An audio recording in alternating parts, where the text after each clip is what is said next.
Hello there, ladies and gentlemen. You're watching Al24 News live from Algiers. Coming up next in our World News program. Secretary of State Antony Blinken will meet with his Russian counterpart on Friday as the Biden administration ramps up its diplomatic efforts to head off a Russian invasion of Ukraine. Plus,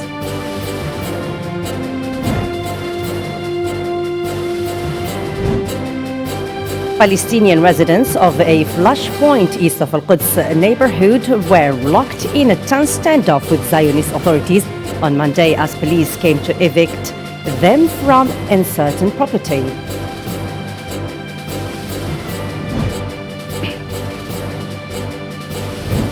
Also coming up in our World News program, Hong Kong activist Edward Leong, who coined the Now Banned slogan, was released from prison today, Wednesday, after spending 4 years behind bars for a 2016 protest.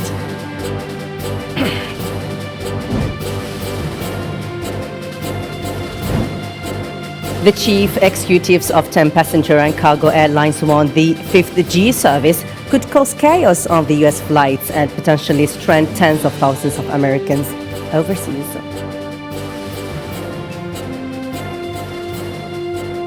Thank you for joining us. U.S. Secretary of State Antony Blinken stated after arriving in Ukraine for an official visit that the United States is trying to work on two tracks with Russia. The first is diplomatic, and there is another track related to the steps associated with Moscow. Hassan Barkan reports. It is up to Ukrainians and no one else to decide their own future. U.S. Secretary of State Antony Blinken has started the European tour that includes Ukraine and Germany to discuss diplomatic efforts to calm the tension caused by the Russian military buildup on Ukraine's border in response to NATO's expansion eastward. U.S. Secretary of State urged Russian President Vladimir Putin to choose the peaceful path in Ukraine to confirm his country's support for Kiev during his meeting with President Vladimir Zelensky. We have made clear the clear preference for finding a diplomatic resolution to the conflict and to de-escalate the situation. That is the clear preference. It's also the most responsible thing. In a press conference held by the U.S. Embassy in Kiev, Blinken pointed out the seriousness of the Russian threats to Ukraine, emphasizing that the matter is greater than Ukraine and that what Russia is doing in terms of aggression is a blow to the principles established by the world order. We have tried to make clear that there are two paths for Russia. There is the path of diplomacy and dialogue to try to resolve whatever differences there are peacefully through diplomacy. Clearly the preferable path, clearly the most responsible path, and the one that we would prefer. But there is also the path, if Russia chooses to renew aggression, of confrontation and consequences. In a joint press conference with his Ukrainian counterpart Dmitry Kuleba, U.S. Secretary of State Antony Blinken threatened Russia to face the devastating results of any possible Russian invasion of Ukraine. Blinken stressed that Russia has always sought to undermine democracy in Ukraine and that U.S. support for Kiev is consistent. Now, as we know, one of Moscow's long-standing goals has been to try to sow divisions within Ukraine, to make it harder for Ukrainians to work together, to realize their Euro-democratic ambitions, to claim that democracy is a recipe for polarization and dysfunction. Ukraine has to avoid any actions that help Russia in this cynical effort. Don't let Moscow divide you. On Thursday, Blinken will head to Berlin for four-way talks with Britain, France, and Germany in pursuit of Western unity, after diplomacy last week failed to allay fears. The visit comes before a scheduled meeting between Blinken and Russian Foreign Minister Sergei Lavrov in Geneva on Friday. And regarding this, we have talked to Mahfoud Ali Zoui, lecturer at the University of Galma, a bit earlier, who had this to say when we asked him about the fact that tension between Ukraine and Russia shows no sign of de-escalation, despite diplomatic efforts from Washington and the Kremlin. And he had this to say. I think that the tension is escalating between Russia and the West over the Ukrainian issue simply because no party is ready to make any concessions over Ukraine which is a strategic country, primarily because it shares borders with both Russia and the European Union. On the one hand, Moscow believes that Eastern Europe should be its exclusive sphere of influence, especially countries like Georgia, Belarus, and Ukraine, in order to guarantee its security and strategic interests. But on the other hand, Washington and its NATO partners reject this demand and believe that the NATO presence in the region can prevent Russia's Cold War threats from surfacing again. Police of the Zionist entity have destroyed the home of a Palestinian family in the occupied east of Quds neighborhood of Sheikh Jarrah. According to local sources, Zionist entity's officers went before dawn to the home of Al-Sahiya family and created a barrier around the Salhiya home, blockading dozens of Palestinians on the inside before the demolition. The soldiers stormed the home at 3 a.m. local time, beating all who were present before kidnapping Mahmoud, Salhiya, and two other family members. United Nations officials stated that relief efforts in the wake of the Tonga volcano eruption are facing the challenges of cut communications, falling ash, the closure of the main airport, and strict measures to combat COVID-19. Hossein Berkan on what follow. In a press conference, the acting resident coordinator of the UN, Jonathan Vitch, stated that according to the Tongan government press release, 3 people died, a known number of people have been injured, and thousands of houses have been destroyed. All houses were destroyed on Mango Island, and we have to count exactly how many that is and exactly what the population was that's been displaced and evacuated. 100 houses were damaged and 50 destroyed. You will also have heard of the deaths of 2 national, 1 international, 1 other national yesterday, and now, unfortunately, a 3rd national has been reported to have been killed as well. According to Jonathan, the 23 UN national staff across 8 entities based in Tonga to assess the situations are facing a lot of challenges of communication, as a major submarine communication cable was severed. The UN has 1 international staff and 22 national staff across 8 entities based in Tonga. And the difficulties that we've all been facing, the communications, both national and international, have been severed due to damage sustained by the submarine cables. With regards to the sanitary situation, the humanitarian coordinator praised the government's strict policies against COVID-19, affirming that the islands remain COVID-free so far. Tonga has a very strict COVID-free policy. They're one of the few countries in the world that's remained COVID-free. They've done a great job in terms of immunization. They have very high vaccination rates that we've been supporting over the last 2 years through COVAX and other means. The positive news is that all health facilities on the main islands are operating at full capacity, and cleaning operations have already begun. It is noteworthy that this volcanic eruption is the largest that has been recorded in 30 years. It resulted in a huge cloud of smoke and ash with a height of 20 kilometers, which was followed by a tsunami.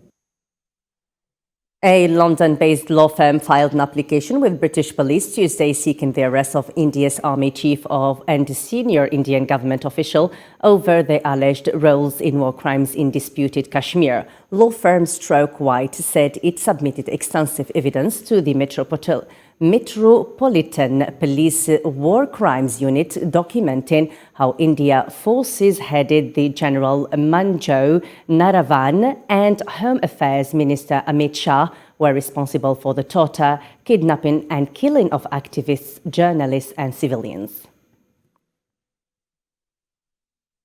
British Prime Minister Boris Johnson announced in a statement to MPs in the House of Commons that almost all remaining coronavirus restrictive measures will be lifted in England. Current measures in England, including guidance to work from home and the widespread use of face coverings, were brought into the halt the spread of Omicron last month and will be reviewed on January the 26th.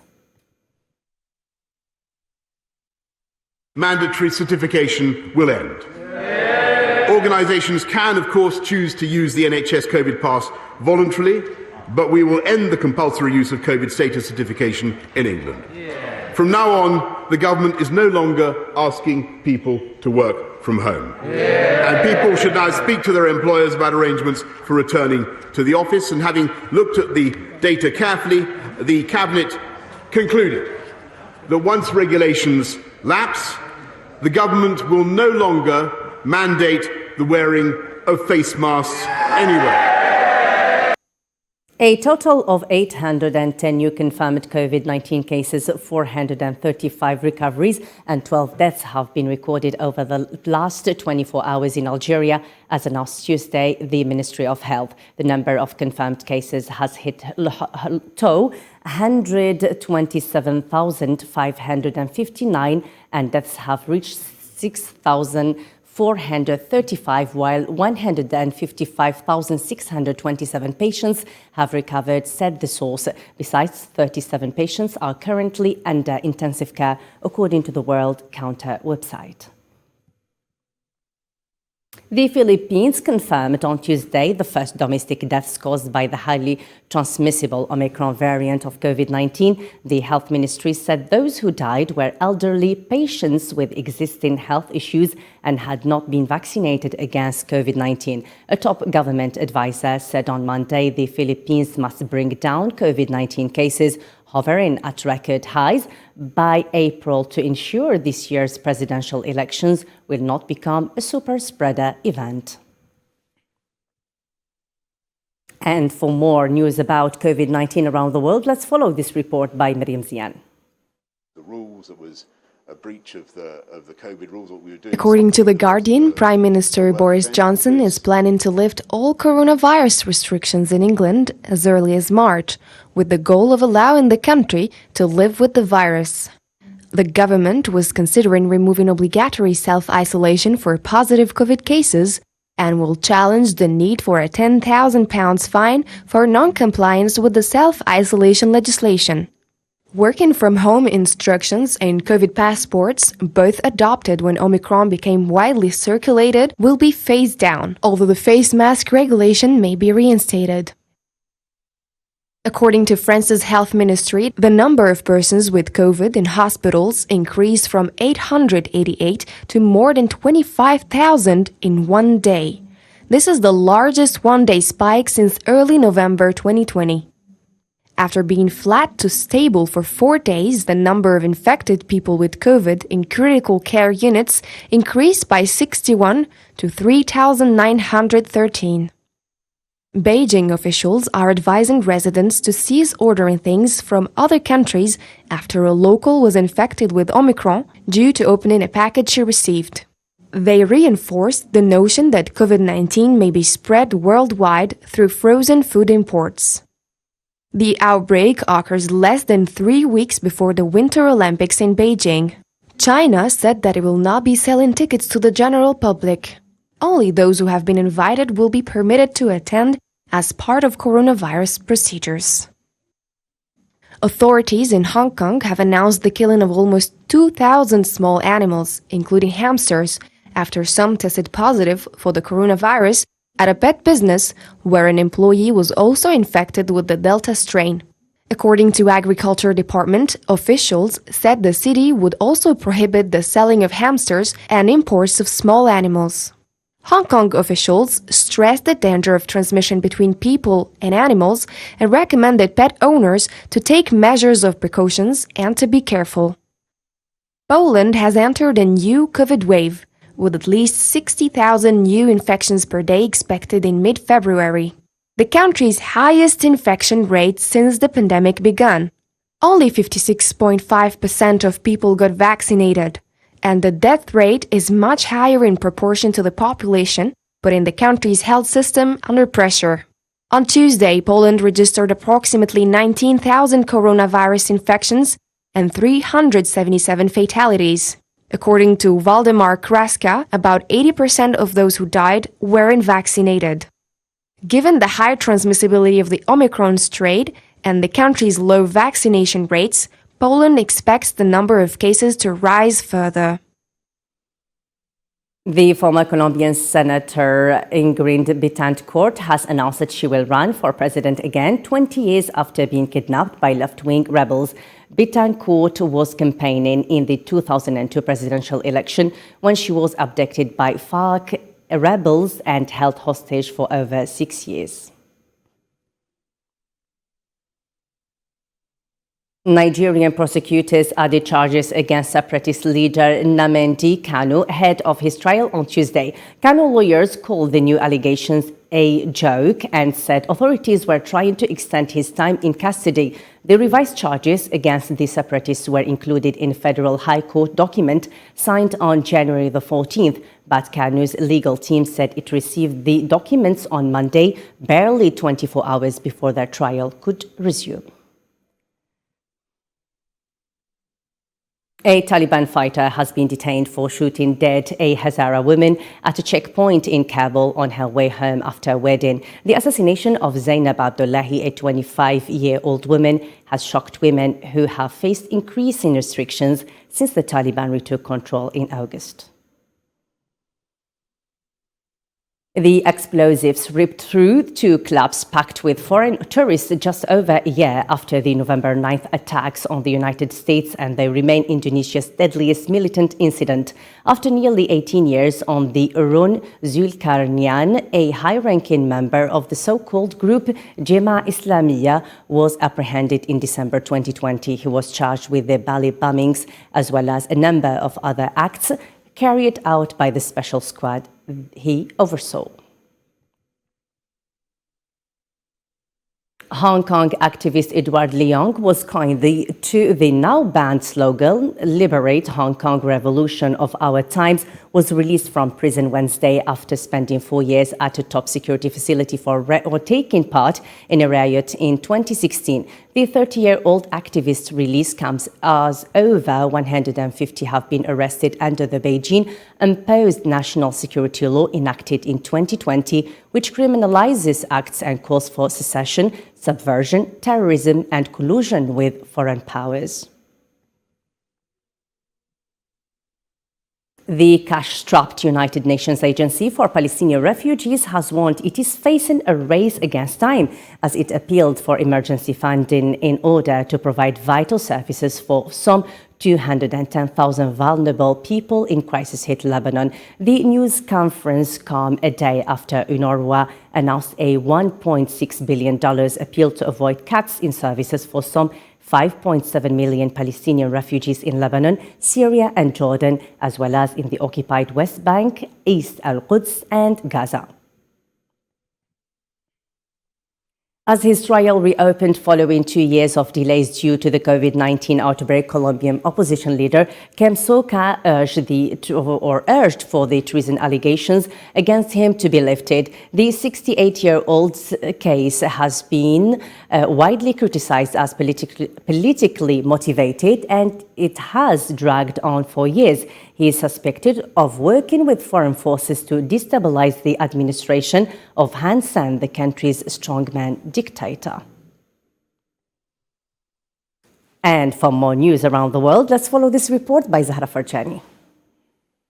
New York Attorney General Letitia James's office says it needs the testimony of former President Donald Trump and 2 of his adult children to determine their knowledge of what investigators says they have identified as numerous misleading statements and omissions in tax submissions and financial statements used to obtain loans.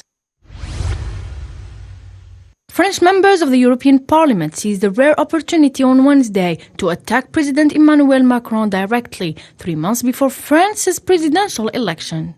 Macron was appearing before the Assembly in Strasbourg to set out France's priorities for its 6-month EU presidency, but French lawmakers were much more interested in debating his domestic policies. Roberta Metsola, a 43-year-old Maltese politician, was elected president of the European Parliament. This makes Metsola the youngest person to hold the position. She succeeds former EU President David Sassoli, who died last week. She is also the 3rd woman to be elected president of the European Parliament. The Vietnamese head of a human trafficking gang was sentenced to 15 years in jail by a Belgian court on Wednesday for the manslaughter of 39 compatriots who suffocated in an airtight shipping container smuggled into Britain in 2019. The court also ordered Von Van Hong to pay $1.4 million fine and gave prison terms of between 18 months and 10 years to 17 others for their roles in large-scale people smuggling from Vietnam to Britain. Major international airlines started cancelling flights to the United States after AT&T and Verizon activated their 5G wireless networks. Airlines warned of an uncertainty about potential interference between new 5G cell phone services and critical airplane technologies. More with Nabil Khazini. After the U.S. Federal Aviation Administration raised concerns about 5G wireless towers near airports, major international airlines have begun canceling flights to the United States. The FAA is uncomfortable with the safety risk, and as a consequence, the impact on our operations to mitigate that would be a significant setback. Emirates, ANA, and Japan Airlines were among the companies to cancel some U.S. flights. The concerns come from potential interference with sensitive navigation equipment used during landings in poor weather. A trade association representing major U.S. airlines said this could lead to catastrophic disruptions. This is reckless, it's dangerous, and it's got to stop. Take a pause. This is about a cell phone signal, and we're focused on protecting lives. Last-minute talks between the U.S. government officials and AT&T and Verizon over safety concerns reached a deal of delaying the launch by a month to allow time for safety reviews. U.S. Transportation Secretary uploaded the agreements and the country's supply chain. The wireless carriers are impatient to deploy technology that stands to make a big impact, a positive impact on our economy. But on the aviation side, we've also got to make sure that it's safe. The delay is the last after several previous delays because of the aviation concern. Phone companies have spent tens of billions of dollars on upgrading their networks to deploy the 5G technology, which brings much faster internet services and greater connectivity.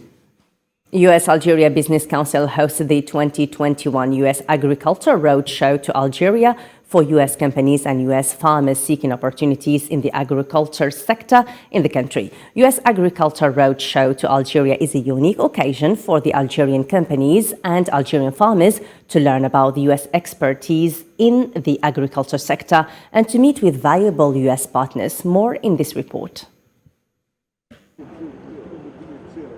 The U.S.-Algeria Business Council hosted the 2021 U.S. Agriculture Roadshow to Algeria for U.S. companies and U.S. farmers seeking opportunities in the agriculture sector in the country. After the first visit, which took place in Oran, the American delegation flew to the extreme east of Algeria, Annaba province, as a plan for the American representatives to explore more about the Algerian agricultural environment. Another business-to-business meeting was held in the service station of Toyota in the National Route 44 in Annaba province. It marked the presence of many major farmers and businessmen from the states of Annaba, Taraf, Sougharas, including Algerian Toyota's agent Ayad Mbarak. American businessmen have visited us in Annaba. I would like to invest with them in agriculture equipment, in manufacturing and different other areas. Toyota and Caterpillar are indulged in agriculture, especially Hilux trucks of Toyota. We hope Caterpillar expands more in agricultural materials. Some American representatives displayed their company's future project in Algeria in terms of agriculture and biotechnology and demonstrate the roadmap followed in the Algerian-American collaboration, which seems to be promising for boosting Algerian fertility in the field and international markets. What we do is we manufacture biostimulant products that stimulate the microbiology of the soil. In many cases in farming, either climate or farming practices, that could include any kind of chemical applications, has damaged the microbiology that naturally releases soil nutrients. And many people don't understand that the biology is what makes the chemistry work. After the meeting, the delegation made a brief tour, visiting some sightseeing areas in Annaba, including the St. Augustine Basilica and Roman ruins. The latter is introduced among the civilization that had proven their presence throughout the old history of Algeria. Right after the touristic journey, the expedition headed to the south of the country. Ismail Shikoun, the president of the Algerian American Business Council at Washington, D.C., clarified the step that will be taken as part of the agenda. Today we actually are finishing our mission here in Annaba. We had a very successful meetings this morning with the farmers from the region of Annaba, and we hope that we're going to have a successful meetings as we had so far. Oued Souf and Hassim Saoud are going to be substantial regions and the target for the American investment to hold the B2B meetings. It's worth mentioning that the tour has taken 5 days long so far, since it first started from Oran province. And for more economic news around the world, let's follow this report by Nabil Khazini. China has unveiled a growth figure for 2021 of 8.1%, registering the sharpest expansion in 10 years, beating most expectations and also Beijing's target of above 6% growth. Last year's growth was higher than the 2020's revised growth of 2.2%. Households in Great Britain may face an increase in energy bills. Energy prices are foreseen to rise to almost £2,000 a year from April under the regulator's energy price cap. The number of households who are in fuel stress because they are unable to pay their energy bills is expected to treble overnight across the UK. Still in Great Britain, where inflation climbed to 5.4% last month, marking its highest rate since March 1992. Food, clothing prices, furniture, as well as restaurant and hotel bills surged. According to the Office for National Statistics, food prices increased 4.2%, a rate that has not been higher since September 2013. Microsoft aims to buy Call of Duty game maker Activision Blizzard. This would be the biggest acquisition in the Microsoft's history. A deal that is expected to close in fiscal year 2023, which will make Microsoft world number 3 gaming company. In order to facilitate the switch from the kuna to the euro, the Croatian Prime Minister urged people to push cash they keep at home into banks, as the government wants the switch to be simple and without costs for citizens. Croatia joined the European Union in July 2013, but like other new members from Eastern Europe, has taken some time to fulfill the economic conditions to adopt the single European currency. To some sports news now, Turkey will send 3,250 security officers to Qatar for the 2022 World Cup, Interior Minister Suleyman Soylu said on Tuesday, adding Ankara had trained Qatari personnel ahead of the competition. Speaking at an event in the southern resort town of Antalya, Soylu said 3,000 riot police and other personnel will be deployed during the event, as well as 100 members of a special forces unit, 50 bomb detection dogs and their operators, 50 bomb experts and other staff. And as a reminder, the tournament will be held from November the 21st to December the 18th. Willie Eldon, the icon who is known by the first black player in the history of ice hockey, Boston Bruins honored him for being the NHL's first black player and the one who was inducted into the New Brunswick Sports Hall of Fame in 1984. Sofiane Kenturi reports. Willie Eldon is a retired professional ice hockey player in Canada. He was born in October 15, 1935, best known for being the National Hockey League's first black player. The Boston Bruins used Ori as a winger for breaking the black-collar barrier in the National Hockey League. Ori is known as the Jackie Robinson of ice hockey, and he has declared publicly that he met Jackie Robinson when he was younger. Ori is a legend in hockey, his narrative filled with victories over hardship in the pursuit of a single, life-changing goal.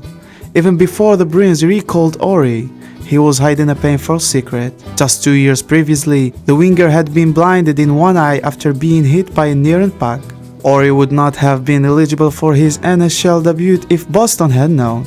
The course of professional hockey might have been a bit extra.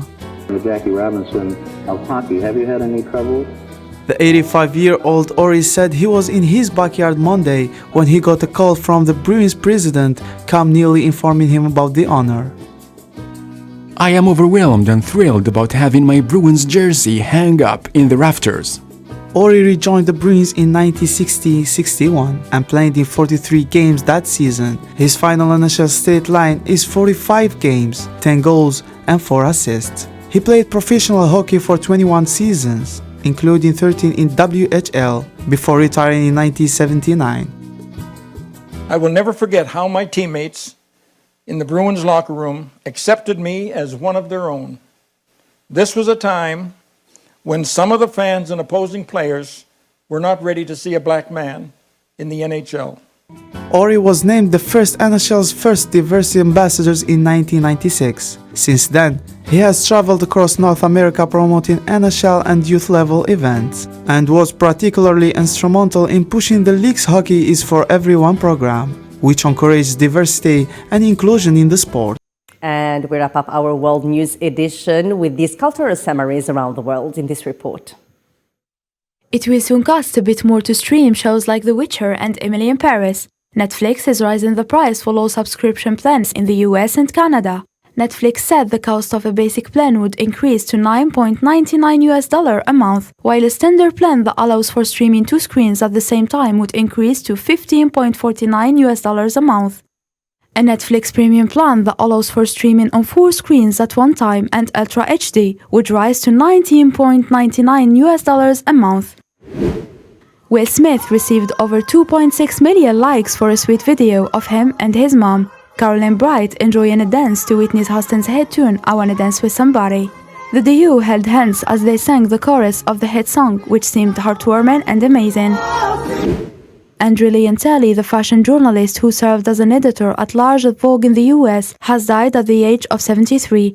Telly's death was confirmed to Rolling Stone by his literary agent, and the latter has confirmed that the cause of the death has not been disclosed. Last week and over the weekend, hundreds of Dutch restaurants opened their doors as a protest against the lockdown. They say it's crippling their businesses. On Wednesday, it was the turn of the culture sector, who turned themselves into businesses such as hairdressers or nail salons to press home their demand to reopen. And now it's time to have a recap of our main top stories. Secretary of State Antony Blinken will meet with his Russian counterpart on Friday as the Biden administration ramps up its diplomatic efforts ahead of a Russian invasion of Ukraine.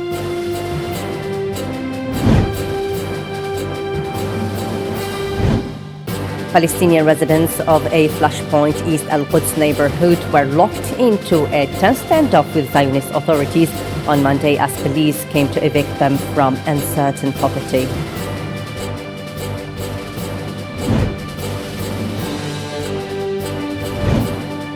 Hong Kong activist Edward Leong, who coined the Now Banned slogan, was released from prison today, Wednesday, after spending 4 years behind bars for a 2016 protest.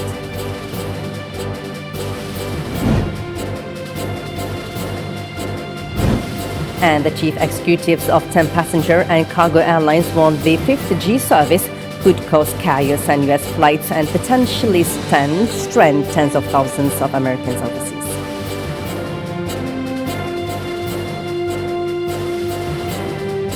That's all for me, Nadia Kasmia, and the rest of the team. Thanks for watching. Bye-bye.